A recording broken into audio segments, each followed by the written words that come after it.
샬롬 할렐루야. 창세기 1장 1절 태초에 하나님이 천지를 창조하시니라. 아멘.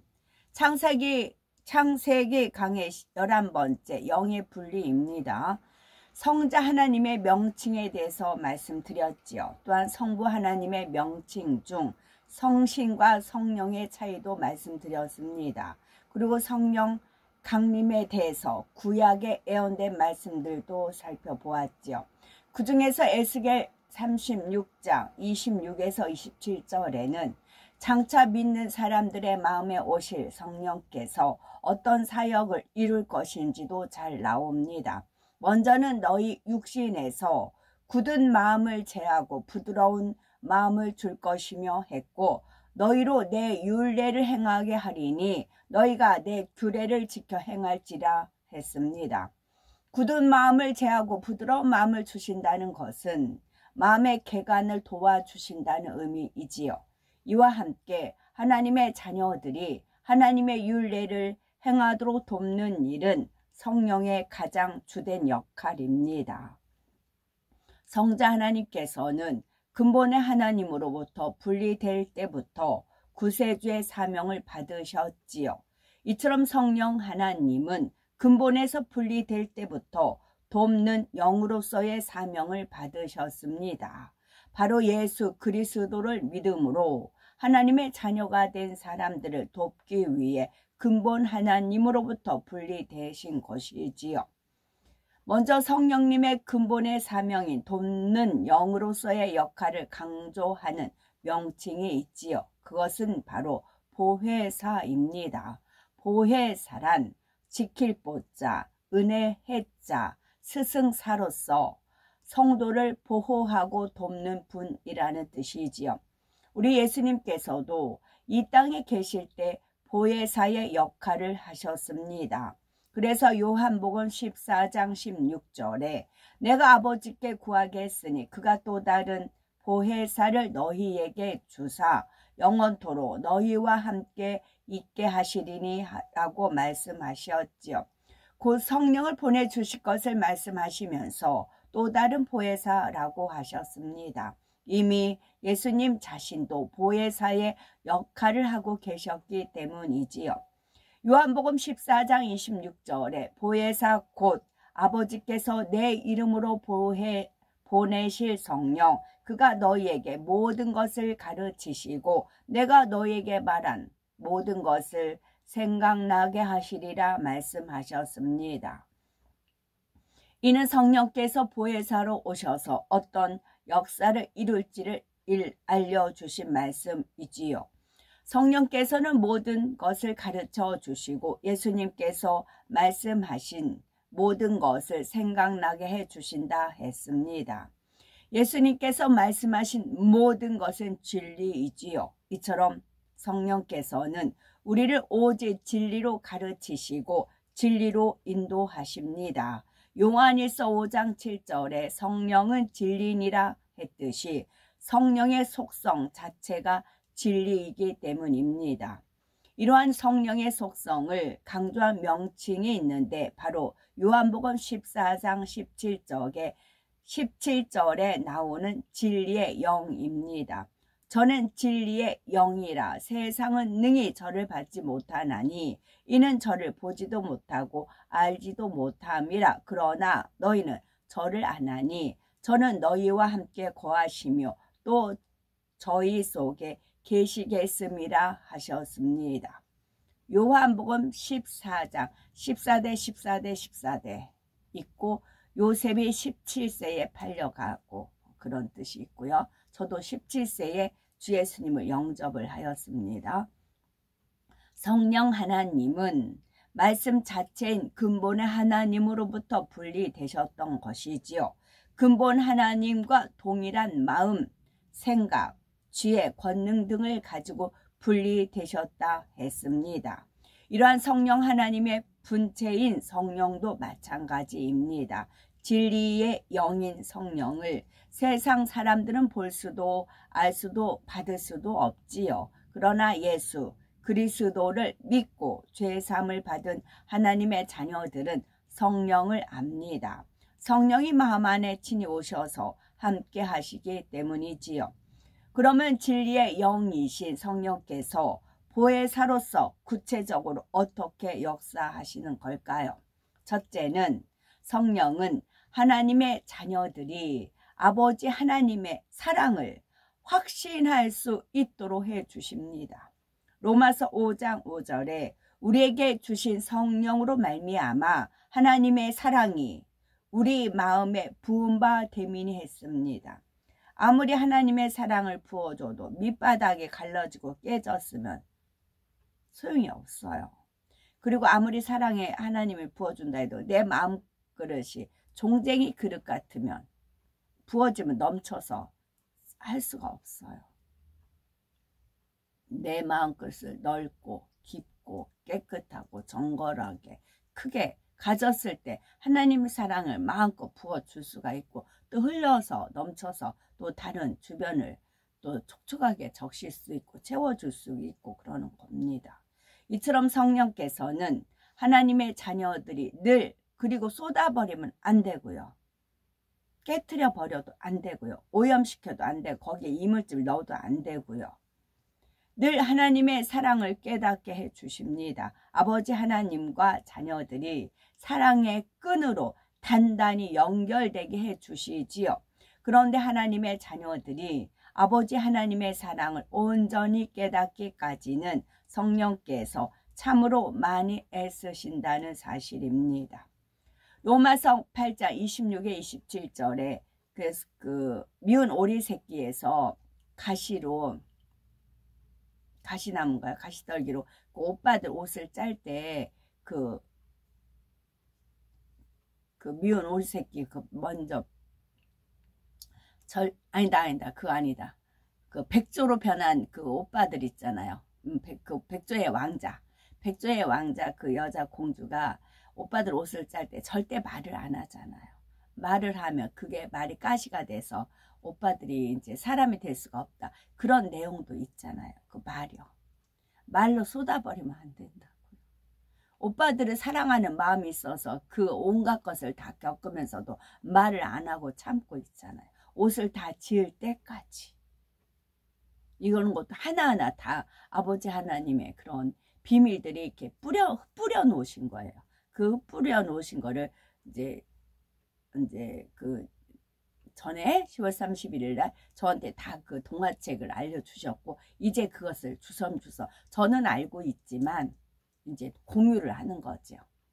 하나를 말씀드리면 열을 깨우칠 수 있는 지혜가 하나님한테 성결되는 만큼 첫째는 성결이요, 이제 화평이요, 그렇게 쭉 나오잖아요.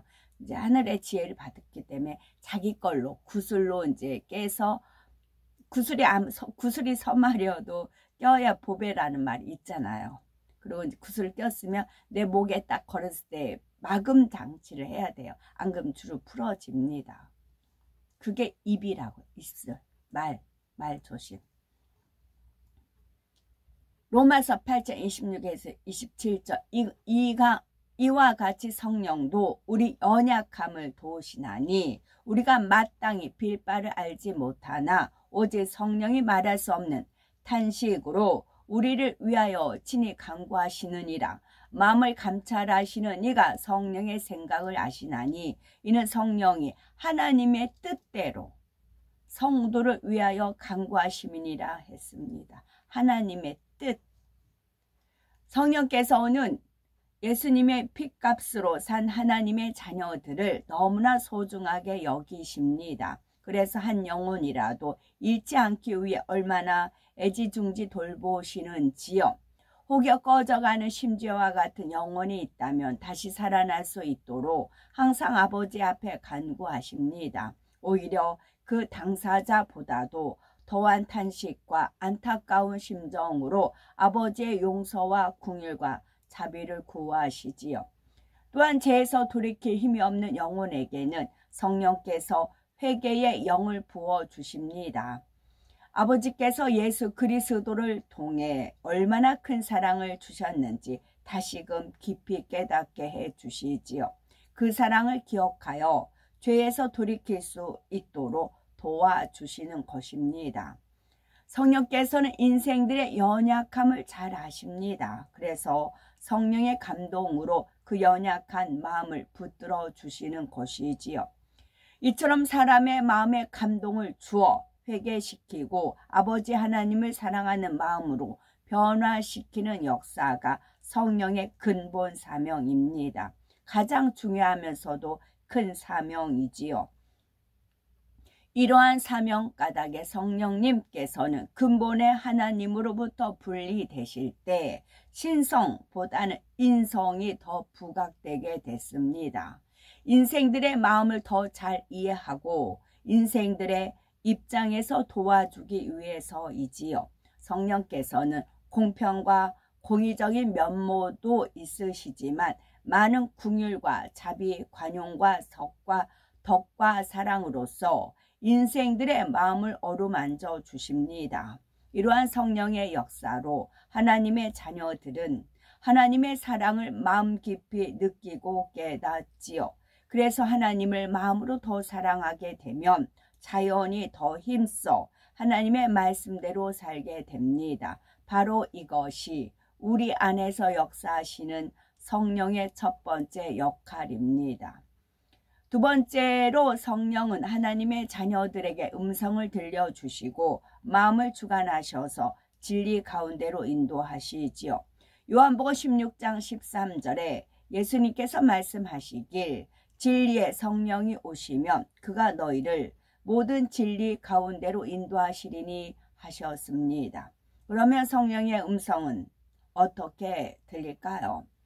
마음에 계신 성령께서 하나의 인격체로서 어떤 구체적인 내용을 말씀해 주시거나 진리인 하나님의 말씀을 떠올려 주십니다.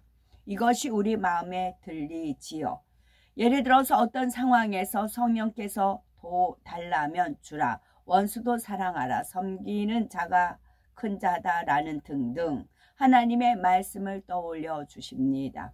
또한 우리가 예배 시간 설교 중에 들었던 진리의 말씀을 떠올려 주시기도 합니다. 이 밖에 어떤 경우에는 성령께서 우리가 행할 바와 말할 바를 구체적으로 말씀해 주신 것을 들을 수가 있습니다. 예를 들어서 사도행전 9장 29절에 성령이 빌립더러 이르시되 이 병거로 가까이 나가라 하시거늘 했습니다. 그 병거에는 당시 에티오피아의 국고를 맡은 큰 권세가 있는 내시가 타고 있었지요. 성령께서는 이것을 아시고 빌립 집사로 하여금 그에게 복음을 전하게 하셨던 것입니다. 다음으로 성령의 주관을 받는다는 것은 어떤 의미일까요? 성령의 주관은 내주하신 성령께서 우리에게 어떻게 해야 한다는 마음이 들게 하는 것입니다. 예를 들어서 기도해야겠다, 금식해야겠다, 누구를 구제하고 싶다는 등의 마음이 들게 하시지요. 또 어떤 일을 결정할 때에 이것이 더 하나님 나라에 유익되겠다는 등의 마음이 들게도 해 주십니다. 사도행전 16장 6절에 보면 사도 바울의 경우 성령이 아시아에서 말씀을 전하지 못하게 하시거늘 했는데 바로 성령의 주관을 받고 있는 것입니다. 저 같은 경우는 이제 주님께서 이제 주관을 해 주십니다. 다음 주 일요일 날 이제 양산 문재인 거기 가는데 10,000원이었어요. 거기까지 가는데 교통비 또 식사비에서 이제 저렴하게 10,000원이어가지고 얼마든지 부담 없이 갔는데 이제 20,000원씩 물가가 워낙 올라서 20,000원씩 해요. 그래서 나 20,000원 주고는 못 가겠다고.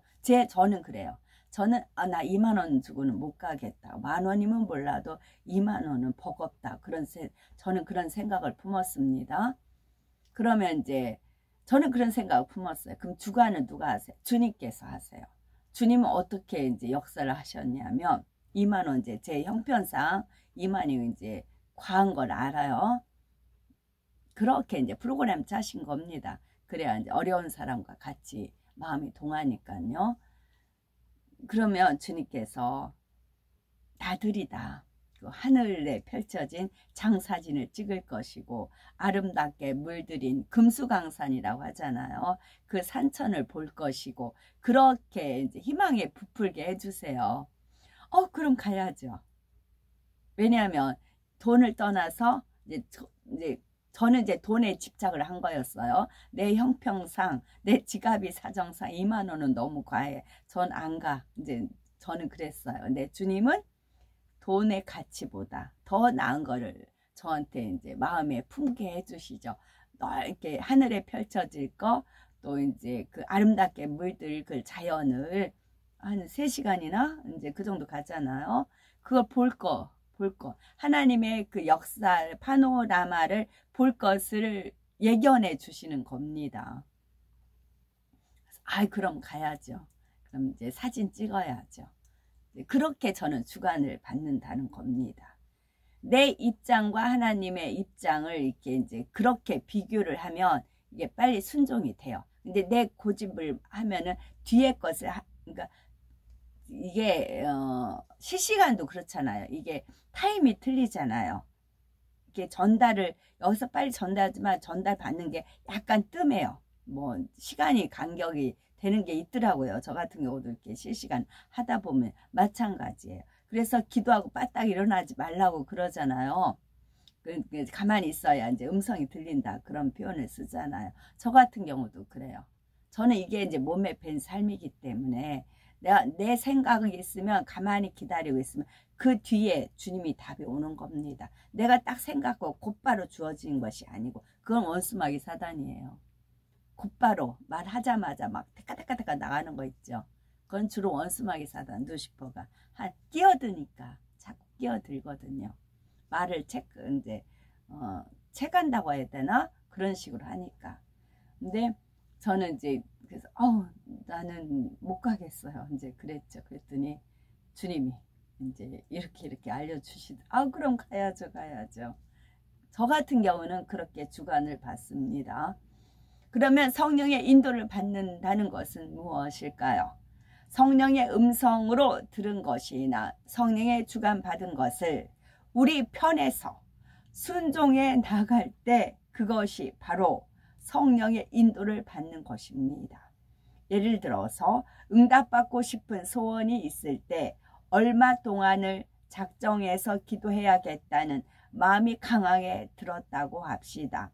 이를 성령의 주관이구나 하고 순종하여 마음과 정성을 다해 작정을 이행한다면 이것이 바로 성령의 인도를 받는 것입니다. 이처럼 성령의 음성을 듣고 성령의 주관과 인도받는 것을 종합적으로 성령과 교통한다고 하지요. 그런데 이러한 성령과의 교통은 각 사람의 마음에 진리가 얼마나 있는가에 따라서 교통함의 정도가 달라집니다. 비유를 들어보면 아무리 훌륭한 수학 박사님이라고 해도 초등학생에게는 그에 맞는 수준만큼밖에는 가르쳐 줄 수가 없습니다. 외국어 선생님도 마찬가지이지요. 선생님은 외국어를 매우 잘 안다 해도 배우는 학생들의 수준에 맞게 가르칩니다. 선생님은 학생들이 알아들을 수 있을 정도만 외국어로 말할 수가 있고 학생들도 알아들을 만큼만 대답할 수가 있지요. 우리가 성령의 교통함 가운데 성령의 음성과 주관과 인도를 받는 것도 이와 마찬가지입니다. 성령께서는 우리가 이해할 수 있는 정도만 가르쳐 주시며 우리가 듣고 순종할 수 있는 만큼을 들려주시지요. 그러므로 이러한 성령의 음성을 듣고 성령의 인도를 받기 위해서는 진리인 하나님의 말씀을 듣고 읽고 깨우쳐서 마음에 새기는 것이 중요합니다. 성령께서는 사람들의 마음 안에 있는 진리를 주관하시기 때문이지요. 따라서 비진리가 존재하는 만큼은 성령의 음성을 들을 수가 없지요. 마음의 비진리가 더 많은 사람은 성령의 음성과 주관보다 사단의 음성과 주관을 더 잘 받게 됩니다. 그런데 미세한 성령의 음성이라도 바로바로 순종하는 사람은 마음도 진리로 바로바로 바뀝니다. 진리에 순종하는 행함을 통해 믿음이 성장하는 것이지요. 그러나 성령의 음성을 들어도 그것을 알아듣지 못하거나 순종하지 않으면 영적으로 변화가 있을 수가 없습니다. 더 깊은 영의 세계로 들어가지 못하고 정체되고 말지요. 우리 모두 성령의 음성에 꼭 순종하심으로 신속히 영으로 온영으로 나오시기 바랍니다. 제가 시력이 약한데 0.뭐뭐 나오는데 안경은 이제 못 써요. 안경을 몇 번 맞추려고 하는데 이게 깝깝해 가지고 도저히 못 쓰겠어요. 그래서 그냥 또 저는 이제 마음에 주님이 계시기 때문에 뭐 불편함이 없어요. 그리고 이렇게 삶을 흐릿하게 보고 사람도 그렇기 때문에 사람도 그 사람이 그 사람인 것 같고 옷 색깔로 이제 분별하고 이제 그렇습니다. 그런 것이니까 책을 요즘 이것저것 이제 읽으려고 이제 겨울이니까 책을 더 많이 읽으라 그런 주간이 와서 하는데 이제 버벅거려 글씨가 잘 안 보여서 이제 뭐 이거 그 책 때문에 이거 글씨 때문에 뭐 이제 그랬었어요. 그랬더니 이제 천국에 가면 우리 눈은 시력이 어떨까요? 만원경 같아요. 만원경 같아서 물론 그 차원이 틀립니다. 낙원부터 이제 새 예루살렘에 있는 사람의 신체 모든 구조도 다 틀리고요. 그 느끼는 그런 감각 그런 것이 다 틀립니다. 시력 같은 경우도 만원경이 같아요. 그래가지고 눈을 내가 멀리 있는데 보고 싶다는 마음 들면 그 멀리 있는 것이 눈에 들어옵니다. 한 데까지 볼 수가 있어요. 그래서 너무너무 행복해요. 우리 육적인 그 시야가 아닌 먼 데까지 볼 수가 있는 겁니다. 내가 보고 싶은 거 따다다닥 주님 안에 그 600만 불 사나이하고 소모즈가 있었죠. 소모즈는 귀를 듣잖아요. 귀로 뭘 듣잖아요. 그리고 이제 600만 불 사나이 눈을 소모즈는 귀였어요. 이제 600만 불 사나이는 눈을 이렇게 보고 그런 것이 있잖아요. 그와 같은 역사가 일어납니다. 천국은요. 그래서 그런 희망을 품어 주시더라고요. 여기서는 좀 그렇지만 천국 가면 먼 데까지 볼 수가 있다. 그런 이제 은혜를 주시더라고요. 그래서 아싸 했습니다. 돕는 영이신 성령, 그래야 아버지 하나님께서 창조하신 모든 만물을 보고 영광을 돌릴 수가 있는 거지요. 돕는 영이신 성령은 세 번째로 개인 교사처럼 하나님의 자녀들을 가르치시고 무엇을 지시하거나 장래 일도 알려주십니다. 예를 들어 누가복음 2장 26절을 보면 시므온은 저가 주의 그리스도를 보기 전에 죽지 아니하리라 하는 성령의 지시를 받았더니 했습니다. 그래서 누가복음 12장 11에서 12절에 우리 예수님께서 제자들에게 말씀하시기를 사람이 너희를 회당과 정사 잡은 이와 권세에 있는 이 앞에 끌고 가거든 어떻게 무엇으로 대답하며 무엇으로 말할 것을 염려치 말라. 마땅히 할 말을 성령이 곧 그때에 너희에게 가르치시리라 했습니다. 사도행전 4장에 보면 이 말씀을 입증하는 예가 나오지요. 베드로와 요한이 예수 그리스도의 이름으로 나면서부터 안진뱅이 된 사람을 고쳐줬는데 이 사건 이후 복음을 전하자 남자의 수만도 약 5,000명이나 믿게 되었지요. 이처럼 믿는 사람이 많아지자 이를 싫어한 제사장들과 관원과 장로들이 사도들을 잡아 가두었습니다. 그리고 당시 권세 있는 자들인 대제사장인 문중이 다 모인 가운데 세우고 무슨 권세와 네 이름으로 일을 행하느냐라며 힐난하기 시작하지요. 이에 사도행전 4장 8절에서 9절에 보니 베드로가 성령에 충만하여 가로되 백성의 관원과 장로들아 만일 병인에게 행한 착한 일에 대하여 이 사람이 어떻게 구원을 얻었느냐고 오늘 우리에게 질문하면 하고 시작하여 예수님이 유일한 구세주이심을 담대하게 선포합니다. 사도행전 4장 10에서 12절에 너희와 모든 이스라엘 백성들은 알라 너희가 십자가에 못 박고 하나님이 죽은 자 가운데서 살리신 나사렛 예수 그리스도의 이름으로 이 사람이 강건하게 되어 너희 앞에 섰느니라. 이 예수는 너희 건축자들의 버린 돌로서 모퉁이의 머릿돌이 되었느니라. 다른 이로서는 구원을 얻을 수 없나니 천하 인간의 구원을 얻을 만한 다른 이름을 우리에게 주신 일이 없음이니라 했던 것입니다. 이처럼 베드로는 성령이 말하게 하심을 따라 예수가 그리스도이심을 담대하게 선포했지요. 그러자 베드로와 사도들을 잡아왔던 자들은 어떻게 반응을 했을까요? 이어지는 사도행전 4장 13에서 14절을 보니 저희가 베드로와 요한이 기탄 없이 말함을 보고 그 본래 학문 없는 범인으로 알았다가 이상히 여기며 또 그 전에 예수와 함께 있던 줄도 알고 또 병 나은 사람이 그들과 함께 섰는 것을 보고 힐난할 말이 없는지라 했습니다.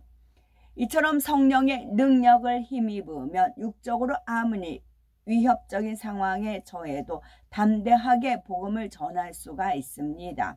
사도행전 7장에 나오는 스데반의 설교나 사도행전 22장, 26장에 나오는 사도 바울의 간증 설교도 마찬가지이지요. 우리가 한번 읽어보시면 알겠지만 스데반은 살기 등등한 유대인들 앞에서도 얼마나 막힘없이 담대하게 말씀을 증거하는지요. 사도 바울도 그 당시 잡힌 몸이었는데도 로마 총독과 유대의 왕 앞에서 자신이 만난 예수 그리스도에 대해 담대하게 증거한 것을 볼 수가 있었습니다. 스데반과 사도 바울은 개인의 지혜나 능력으로 이렇게 할 수 있었던 것이 아니지요. 성령의 능력과 지혜로 그처럼 담대할 수가 있었던 것입니다. 그러므로 말주변이 없거나 내성적인 성격이라 사람들 앞에서 말하는 것이 힘든 분이 있다면 이제는 아무 걱정을 하시지 마시기 바랍니다. 성령의 능력을 힘입으면 능히 스데반처럼 사도 바울처럼 담대하게 복음을 전할 수가 있습니다. 우리 자신이 하는 것이 아니라 우리 안에 계신 성령께서 하시도록 하면 되는 것입니다.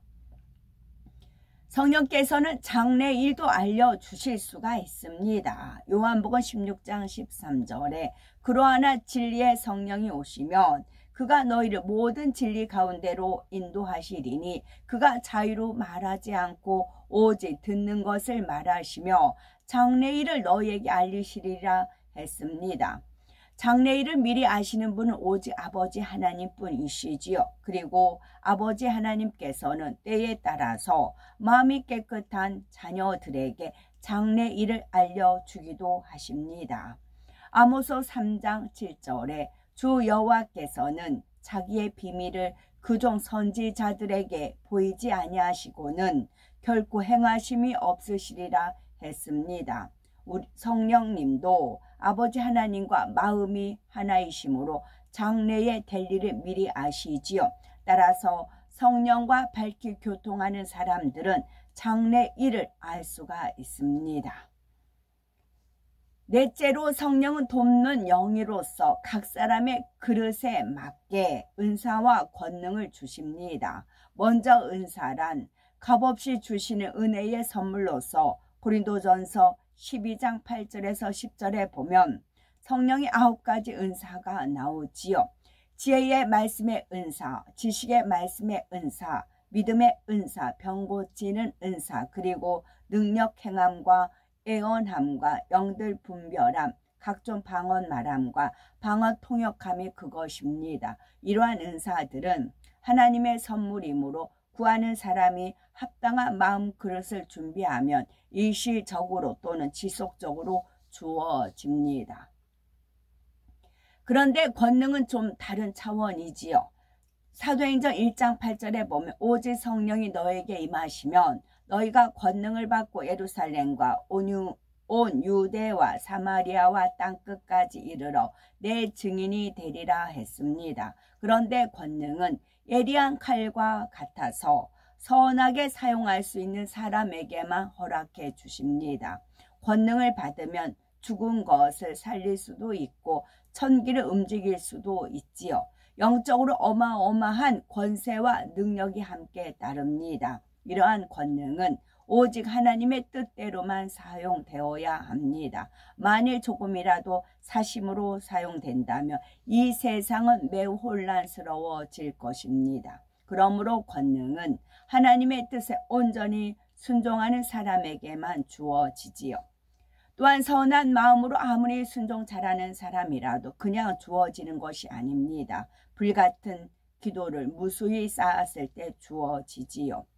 주님처럼 영혼들을 뜨겁게 사랑하고 하나님의 나라에 헌신적인 사람은 권능의 필요를 절실하게 느낍니다. 하나님의 나라는 말에 있지 않고 능력에 있음을 깨닫지요. 그래서 간절히 뜨겁게 구할 수밖에 없습니다.